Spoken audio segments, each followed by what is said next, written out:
नमस्कार, जय हिंद विद्यार्थियों। स्वागत है आप सभी का आपके अपने YouTube प्लेटफॉर्म उदय एजुकेशन और सक्सेस पेपर में।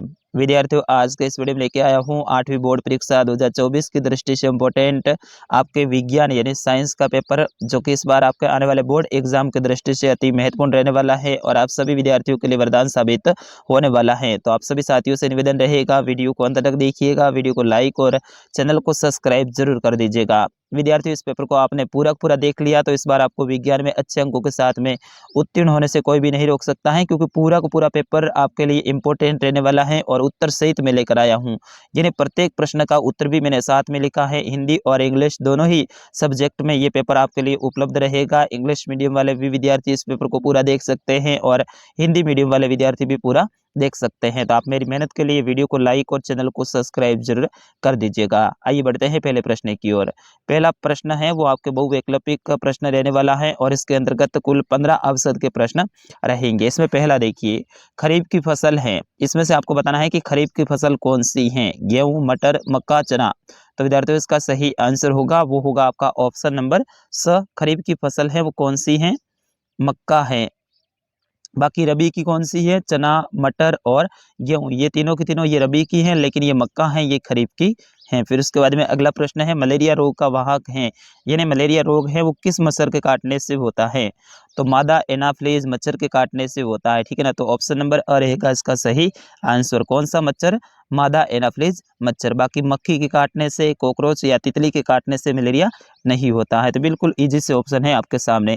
फिर उसके बाद में अगला प्रश्न है, संश्लेषित रेशा है, कपास, नायलॉन, ऊन, रेशम।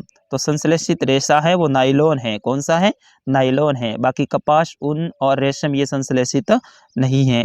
फिर उसके बाद में अगला प्रश्न है, निम्नलिखित में से किसको पीटकर पतली चादरों में परिवर्तित किया जा सकता है, ठीक है ना। तो आपको बताना है कि किसको पीटकर चादरों में परिवर्तित कर सकते हैं। चांदी, सल्फर, नाइट्रोजन, फास्फोरस। तो इंग्लिश मीडियम वाले विद्यार्थी हैं वो भी प्रश्नों को पढ़ सकते हैं। इसका सही आंसर होगा चांदी को। चांदी को पीटकर अपन पतले चादर बना सकते हैं।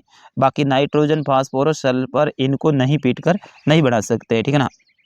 अगला प्रश्न है, समाप्त होने वाले प्राकृतिक संसाधन हैं। तो समाप्त होने वाले प्राकृतिक संसाधन कौन से हैं। तो इसमें पेट्रोलियम है। पेट्रोलियम है ना, ये अपन इसका ज़्यादा उपयोग करेंगे तो ये समाप्त हो जाएगा। बाकी सूर्य का प्रकाश भले कितना ही करो, वायु का उपयोग कितना ही करो और जल का उपयोग करने के बाद में फिर से नया मिल जाता है वर्षा के रूप में। तो अपना सही आंसर क्या होगा, पेट्रोलियम। फिर उसके बाद में अगला प्रश्न है, वनों उन्मूलन का कारण है। उन्मूलन का मतलब होता है वनों का नष्ट होने का कारण क्या है। कृषि के लिए वनों को काटना, ईंधन के रूप में लकड़ी जलाना और दावानल एवं भीषण सूखा। तो इसमें सही आंसर क्या होगा, उपयुक्त सभी। ये सभी के सभी वन उन्मूलन के कारण है। फिर उसके बाद में अगला प्रश्न है, आंतरिक निषेचन होता है मादा के शरीर के बाहर, नर के शरीर में या फिर नर के शरीर के बाहर। तो आंतरिक निषेचन है मादा के शरीर में होता है। तो ऑप्शन नंबर अ रहेगा इसका सही आंसर। अगला प्रश्न है, निम्नलिखित में से संकटापन्न वन्य जंतु हैं। संकटापन्न का मतलब है कि वो समाप्त होने वाले हैं या फिर उनके ऊपर संकट है। ऐसे जंतु कौन से हैं, बाघ, बारहसिंगा, काले हिरण, जंगली भैंसा। तो काले हिरण है, ये एक संकटापन्न जंतु है, यानी इनके ऊपर संकट है और आने वाले समय में ये विलुप्त हो जाएंगे। तो इसका सही आंसर क्या होगा, ऑप्शन नंबर स रहेगा इसका सही आंसर। अगला प्रश्न है, मशीनों में बॉल बेरिंग का उपयोग किया जाता है। बॉल बेरिंग का उपयोग घर्षण को कम करने के लिए किया जाता है। तो ऑप्शन नंबर अ रहेगा इसका सही आंसर। फिर इसके बाद में अगला प्रश्न है, निम्न में से किस वाक ध्वनि की आवृत्ति न्यूनतम होने की संभावना है। तो छोटे लड़के की। इसमें आपका सही आंसर है वो महिला की होगी, ठीक है ना। यहाँ पे छोटे लड़के नहीं होगा, महिला की, ठीक है। फिर उसके बाद में अगला प्रश्न है, विद्युत का सुचालक है। तो विद्युत का सुचालक कौन सा है, लोहा। लोहे के अंदर से विद्युत प्रवाहित होती है। इस वाले सिरे पे अपन करंट जोड़ते हैं तो यहाँ तक पहुँच जाता है। बाकी लकड़ी में नहीं और प्लास्टिक में भी ये प्रवाहित नहीं होती हैं। तो अपना सही आंसर क्या होगा, ऑप्शन नंबर स। विद्यार्थियों, वीडियो पसंद आ रहा है तो वीडियो को लाइक और चैनल को सब्सक्राइब जरूर कीजिएगा। इस वीडियो को पूरा देखिएगा, आगे बहुत महत्वपूर्ण प्रश्न रहने वाले हैं। जब कांच की सड़ को रेशम के कपड़े से रगड़ते हैं तो सड़ धनावेशित हो जाती है तथा कपड़ा है वो ऋण आवेशित हो जाता है। ऑप्शन नंबर रहेगा इसका सही आंसर। और फिर उसके बाद में अगला है कि भूकंप आने के कारण है। तो भूकंप आने के कारण है पृथ्वी की प्लेटों की गतियां, यानी पृथ्वी के नीचे है ना यहाँ पे प्लेटें बनी हुई हैं, ठीक है ना। तो वो प्लेटें हैं वो गति करती रहती है, हमेशा घूमती रहती है, और उसी कारण से भूकंप आता है, क्योंकि उसके बीच में कोई टकराव ज़्यादा हो जाता है या फिर रिक्त स्थान बढ़ जाता है, इस कारण से भूकंप आता है। फिर उसके बाद में अगला प्रश्न है, लाल ग्रह के नाम से जाना जाने वाला ग्रह है, तो मंगल ग्रह। मंगल ग्रह इसको लाल ग्रह के नाम से भी जाना जाता है।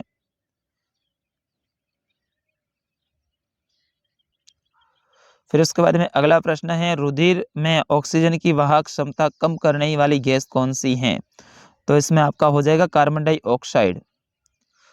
फिर उसके बाद में अगला प्रश्न है, उचित शब्द साठ कर रिक्त स्थान की पूर्ति कीजिए। इनमें से ही आपको देख देख के आराम से खाली जगह भरना है। जैसे कि पहला है, फलीदार पौधों की जड़ों में राइजोबियम पाए जाते हैं, तो देखो ये राइजोबियम ये पहले में आ जाएगा। दूसरा, टाइफाइड बैक्टीरिया द्वारा होता है, बैक्टीरिया के द्वारा होता है, तो बैक्टीरिया भरना है। थर्मोसेटिंग प्लास्टिक का उदाहरण बेकेलाइट है। फिर उसके बाद में धातुएं ऑक्सीजन से क्रिया कर धात्विक ऑक्साइड बनाती हैं। पेट्रोलियम जीवाश्म ईंधन है, तो यहाँ पे पेट्रोलियम। इस तरह से आप इनमें रिक्त स्थान भर दीजिएगा। फिर उसके बाद में सही और गलत बताना है। जैसे कि अवांछित और अप्रिय ध्वनि को संगीत कहते हैं, ये गलत बात है, क्योंकि अवांछित और अप्रिय ध्वनि को संगीत नहीं कहते हैं, ये तो ध्वनि प्रदूषण है, ठीक है ना। तो इसलिए ये एफ लिखना है, गलत के आगे एफ और सही के आगे टी लिखना है। सजातीय आवेश एक दूसरे को आकर्षित करते हैं, गलत। विजातीय होते हैं ना, वो एक दूसरे को आकर्षित करते हैं, सजातीय नहीं। पृथ्वी सौर परिवार का सबसे छोटा ग्रह है, गलत। और आसुत जल विद्युत धारा का चालन होता है, ये भी गलत है, ठीक है। और क्लोरोफ्लोरोकार्बन एक प्रदूषक गैस है, सही बात है। और लोहे में संचारित होने तथा जंग लगने की प्रवृत्ति होती है, बिल्कुल सही है। प्रोजेक्ट टाइगर बाघ संरक्षण से संबंधित है, ये भी सही है। तो इस तरह से आपको इसमें भरना है। फिर इसमें कॉलम 1 को कॉलम 20 से मिलान करना है। जैसे कि रबी की फसल गेहूं और चना हो जाएगा। एक प्रोटोजोआ मलेरिया का कारक है। कपास प्राकृतिक रेशा है। और डीजल मोटर ईंधन है। और अंडाणु उत्पादित होते हैं अंडाशय में। तो इस तरह से आपको इनमें मिलान करना है। फिर उसके बाद में अगला प्रश्न है, आपके किताब के प्रश्न देखिए, मिट्टी में पोषक स्तर को बनाए रखने के लिए क्या मिलाया जाता है, खाद और उर्वरक। क्या मिलाया जाता है, खाद और उर्वरक। किसके लिए, पोषक स्तर को बनाए रखने के लिए। तो यहाँ पे प्रश्न सीधा ही आएगा, मिट्टी के अंदर पोषक स्तर को बनाए रखने के लिए क्या मिलाया जाता है, तो आपको लिखना है खाद और उर्वरक। फिर इसके बाद में अगला प्रश्न है, कैरम खेलते समय कैरम बोर्ड पर घर्षण कम करने के लिए किसका उपयोग किया जाता है, तो पाउडर डाला जाता है। आपको पता है, वाइट सफेद जो पाउडर होता है वो डालते हैं। फिर उसके बाद में अगला है, किसी एक ध्वनि प्रदूषक का नाम बताइए। तो टीवी बता सकते हैं, लाउड स्पीकर बता सकते हैं, ठीक है ना। और इसके साथ ही वाहन भी आप बता सकते हैं, ठीक है ना। डीजे बता सकते हैं। विद्युत के एक कुचालक पदार्थ का नाम लिखिए। तो लकड़ी और पत्थर, ये दोनों क्या है, कुचालक है। तो लकड़ी भी लिख सकते हैं, पत्थर भी लिख सकते हैं। फिर उसके बाद में विश्व उष्णन के लिए उत्तरदायी गैस का नाम लिखिए। तो ग्रीन हाउस गैस, कौन सी, ग्रीन हाउस गैस। फिर उसके बाद में अगला प्रश्न है, आप गर्मियों के लिए सूती या संश्लेषित रेशे में से किस रेशे से बने कपड़े खरीदेंगे, उत्तर सहित बताइए। हमें गर्मियों में सूती वस्त्र पहनने चाहिए, क्योंकि सूती वस्त्र संश्लेषित वस्त्रों की अपेक्षा कम ऊष्मा अवशोषित करते हैं, सॉरी। और सूती वस्त्र पसीने को अवशोषित कर लेते हैं। जिन्हें हम गर्मियों में कौन से वस्त्र पहनेंगे, सूती वस्त्र। क्यों, क्योंकि ये कम गर्मी को खींचते हैं, और साथ ही जो पसीना वगैरह होता है उनको भी अवशोषित कर लेते हैं, यानी अपने अंदर खींच के ले लेते हैं, और इससे अपन को चिपचिपाहट महसूस नहीं होती है। अगला है, धातु और अधातु में 3 अंतर लिखिए। धातु ठोस होते हैं, जबकि अधातु द्रव और गैस में होते हैं, ठीक है ना। धातु ठोस होते हैं, जबकि अधातु क्या होते हैं, द्रव और ठोस में होते हैं। और धातु में चमक होती है, जबकि अधातु में चमक नहीं होती है। जैसे कि पत्थर है, चमकीला थोड़ा होता है, जबकि धातु लोहा, चांदी, टीन, ये सारे के सारे क्या चमकीले होते हैं। धातुओं में तन्यता के गुण पाए जाते हैं, सुचालक होते हैं। धातु को खींच के पतली चादर के रूप में बदल सकते हैं। जब और विद्युत के सुचालक होते हैं, लाइट करंट आर पार होता है, जबकि धातु में तन्यता के गुण नहीं होते हैं, और ये कुचालक होते हैं या फिर हीन चालक होते हैं। अगला प्रश्न है, संगमरमर के फर्श पर साबुन के पानी से भरी बाल्टी उलट जाए तो फर्श पर आपके लिए चलना आसान होगा या फिर कठिन? अपने उत्तर का कारण लिखिए। तो इसमें चलना है वो आसान नहीं होगा, क्योंकि वो घर्षण है उनको कम कर देगा। आगे देखिए, आग बुझाने के लिए पानी के इस्तेमाल से पूर्व विद्युत आपूर्ति क्यों बंद कर देनी चाहिए? ये अच्छे से आप याद कर लीजिएगा। फिर उसके बाद में अगला है, भूकंप से बचने के लिए आप क्या सावधानियां बरतेंगे? तो भूकंप से बचने के लिए आप अगर घर से बाहर हो तो ऊंची इमारतों और बिजली के पोल से दूर रहना चाहिए, यानी बड़ी-बड़ी जो बिल्डिंगें हैं, लाइट के खंभे हैं, उनसे दूर रहना चाहिए, क्योंकि लाइट के तार हैं आपके ऊपर गिर सकते हैं, वो इमारतें गिर सकती हैं भूकंप के कारण। अगर आप गाड़ी चला रहे हैं तो गाड़ी को रोक कर तुरंत बाहर निकले। गाड़ी चला रहे हैं तो गाड़ी चलाते नहीं रहना है, अपन को रोक लेनी है और बाहर खड़े हो जाना है। और भूकंप के समय घर से बाहर निकले, यानी घर के अंदर भी नहीं रहे, नहीं तो घर के जो वस्तुएं हैं वो आपके ऊपर गिर सकती हैं। फिर उसके बाद में चित्र में सौर परिवार का नामांकित चित्र अच्छे से याद कर लीजिएगा। सबसे पहले सूर्य, सूर्य के पास में कौन सा है? बुध, फिर उसके बाद में शुक्र, फिर पृथ्वी, फिर मंगल, फिर बृहस्पति, फिर शनि, अरुण और वरुण, यूरेनस और नेपच्यून। इस तरह से आपको ग्रह का सौर परिवार का चित्र बनाना है। फिर इसके बाद में अगला है, सीएनजी और एलपीजी ईंधन के रूप में उपयोग में क्या लाभ हैं? तो इसमें लाभ आपको आराम से बता देने हैं। नर जनन तंत्र का नामांकित चित्र बनाना है। और फिर उसके बाद में खरपतवार किसे कहते हैं? खरपतवार नियंत्रण कैसे किया जाता है? समझाइए। अगर ये नहीं आता है, सिंचाई किसे कहते हैं? जल संरक्षण करने वाली सिंचाई की 2 विधियों का वर्णन कीजिए। ये प्रश्न बहुत इंपॉर्टेंट है विद्यार्थियों, और इस बार आने की पूरी संभावना रहेगी। तो खरपतवार एक ऐसा अवांछित पौधा होता है जो कि बिना बोए खेतों में तथा अन्य स्थानों पर उगकर तेजी से बढ़ता है और अपने समीप के पौधों की वृद्धि को दबाकर उपज क्षमता को घटा देता है।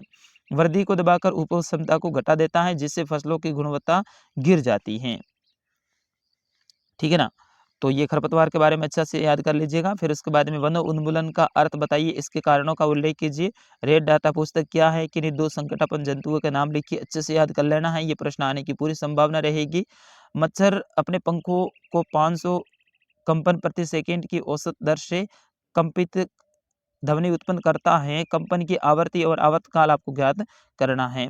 निम्नलिखित वाद्य यंत्रों को किस भाग में ध्वनि उत्पन्न होती है? उस भाग का नाम लिखिए। ढोलक, सितार, बांसुरी और मजीरा, इनके बारे में आपको विस्तार से लिखना है। और जल प्रदूषण को नियंत्रित करने को 4 उपाय लिखिए। वायु प्रदूषण से क्या आशय है? वायु प्रदूषण के हानिकारक प्रभावों का उल्लेख कीजिए। इन प्रश्नों को भी अच्छे से याद कर लीजिएगा। तो विद्यार्थियों, ये था कक्षा 8 का विज्ञान का पेपर। अगला पेपर कौन से विषय का सही है, आप जरूर मुझे कमेंट करके बताइए, और इसी तरह से मैं उत्तर सहित पूरा पेपर आपके लिए लेकर आऊँगा। फिलहाल के लिए इस वीडियो में इतना ही। मिलते हैं अगले वीडियो में, तब तक के लिए नमस्कार, जय हिंद, वंदे मातरम।